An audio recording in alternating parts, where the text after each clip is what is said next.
नमस्कार दोस्तों, स्वागत है आपका एक बार फिर आज के मेरे इस वीडियो में। देखो दोस्तों, छोटे मझोले बैंकों में आप तेजी देख रहे होंगे।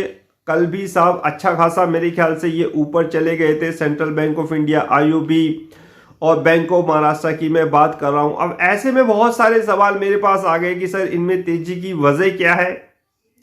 बहुत सारी कमेंट्स क्वेश्चन मेरे पास आए कि सर आखिर तेजी की वजह क्या है। देखो, जब ये ऊपर जाते हैं तो लोगों को दिक्कत होती है, जब ये गिरते हैं तब साफ दिक्कत परेशानी शुरू हो जाती है। क्योंकि जब ये ऊपर जाते हैं तो निजीकरण की सब खबरों का दौर सिलसिला शुरू हो जाता है। बहुत से लोगों ने मेरे से ये सवाल किया है कि क्या सर ये सही है कि छोटे मझोले बैंकों में रिलायंस यानी कि जियो जो फाइनेंशियल सर्विस बैंक बनाने की बात चल रही है वो हिस्सेदारी खरीद सकता है या नहीं खरीद सकता। तो मैं तो साहब ये देखता हूं दोस्तों कि छोटे मझोले सरकारी बैंकों में जियो फाइनेंशियल सर्विस बैंक या रिलायंस हिस्सेदारी नहीं खरीद सकता, क्योंकि जियो फाइनेंशियल सर्विस बैंक की स्थापना एनबीएफसी के रूप में हो रही है। जहां तक कि फिलहाल अब तक के अपडेट है, भविष्य में क्या होगा ये भविष्य पर निर्भर करेगा। फिलहाल जियो फाइनेंशियल सर्विस एक एनबीएफसी के रूप में काम करेगा। इस चीज को आपको समझना है। अब आप ये सोचने लग जाते हो जब भी स्टॉक बढ़ना शुरू हो जाता है कि सर ऐसा तो नहीं है कि साहब रिलायंस इसमें हिस्सेदारी खरीद ले, कोई बड़ा साहब राजघराना इसमें हिस्सेदारी खरीद ले। तो ऐसा दोस्तों कुछ होने वाला नहीं है। हर चीज अपने साथ निर्धारित चीजों पर घूम रही है इस समय। क्योंकि सरकारी बैंकों में अगर सरकार हिस्सेदारी बेचती है किसी निजी को, यानी कि निजी घराने को, बड़े घराने को, रिलायंस वगैरह को, तो ये संभव ही नहीं है साहब। आरबीआई का रूल्स मैं आपको बता चुका हूं, ठीक है। जो जियो फाइनेंशियल सर्विस बैंक की स्थापना हो रही है वो एनबीएफसी के रूप में काम करेगा, नॉन बैंकिंग फाइनेंशियल कंपनी के रूप में काम करेगा, एनबीएफसी। अब इनका काम क्या होता है?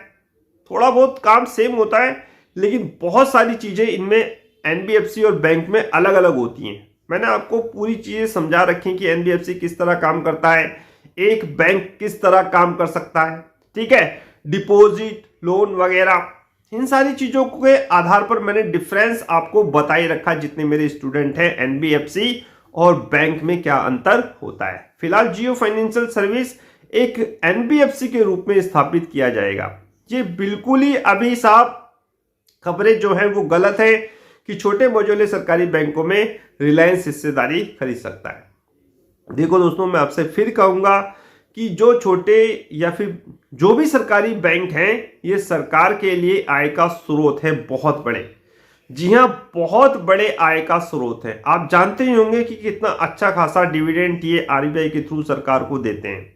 अभी हाल फिलहाल में इन्होंने 13,000 करोड़ के आसपास का डिविडेंड सरकार को दिया था, जिसमें 58% से ज्यादा की मेरे ख्याल से बढ़ोतरी है। सही फिगर तो बगल में लगी हुई है, आप जाके देखिए। तो सरकार नहीं चाहेगी दोस्तों कि एक बार इनको बेच के पैसा ले लिया जाए। इनको बड़ा करने का मकसद होगा सरकार का। इस चीज को आपको समझिए। सिर्फ साफ वेट हो रहा है 2024 के इलेक्शन का, क्योंकि 2024 में जब सरकार अगर यही आएगी तो डेफिनेटली फिर जब तक ये सरकारी बैंक काफी मजबूत आर्थिक स्थिति में पहुंच जाएंगे, फिर इनको मर्ज करके और भी मजबूत बना दिया जाएगा और भी बड़ा बना दिया जाएगा, ठीक है। तो इन खबरों को आप अभी एक तरफ रख दीजिए कि साहब रिलायंस जो है वो छोटे मझोले या किसी भी सरकारी बैंक में जिसमें निजीकरण की बात चल रही है उसमें हिस्सेदारी खरीदेगा। ऐसा संभव होता हुआ मुझे दिखाई नहीं दे रहा। अगर ये चीज होनी होती तो बहुत पहले हो जाती। अभी तक रिलायंस हिस्सेदारी खरीद चुका होता, फिर बाद में जियो फाइनेंशियल सर्विस बैंक बन जाता। लेकिन ऐसा कुछ नहीं है। जियो फाइनेंशियल जो बैंक की अगर स्थापना हो रही है, पेमेंट बैंक हो या एनबीएफसी के रूप में इसका काम हो, तो वो सिर्फ जो रिलायंस लोन प्रोवाइड कराएगा। जैसे आप जानते हैं बजाज फिनसर्व, बजाज फाइन, इनका जो किस तरह का काम है, ये मोबाइल पर, लैपटॉप पर इस तरह के लोन देते हैं। और यही सब चीज अब रिलायंस करने जा रही है। आपको पता ही है रिलायंस ने अभी लैपटॉप वगैरह लॉन्च किए हैं, डिजिटल में तहलका मचाने वाली रिलायंस तो अपने डिजिटल को इसके साथ जोड़ेगी। यानी कि डिजिटल में अपने डिजिटल बिजनेस को बड़ा करने के लिए इसको यानी कि जियो फाइनेंशियल सर्विस बैंक को जोड़ सकती है, ताकि अगर कोई भी व्यक्ति कुछ भी लेना चाहे तो उसको वो आसानी से किस्तों पे या लोन पे बाय कर सकता है। इसीलिए जियो फाइनेंशियल सर्विस बैंक की स्थापना रिलायंस कर रही है।